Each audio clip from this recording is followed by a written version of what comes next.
All right, so this is the last in the series of the yard renovations. As you'll recall, there was a massive tree there.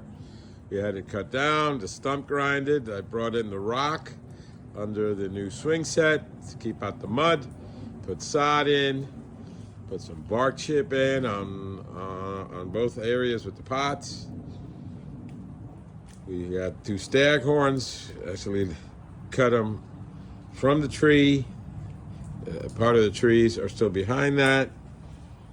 And this is the back. I'll take you very quickly around the front, where we also put sod, and we also took down a tree.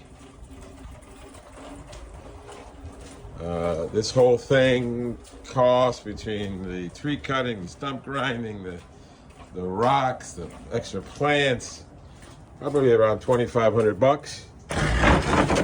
And it was well worth it, because now we got rid of both of those trees. Get some mulch over here. There's the grass. And you can see the house, for God's sakes. See ya!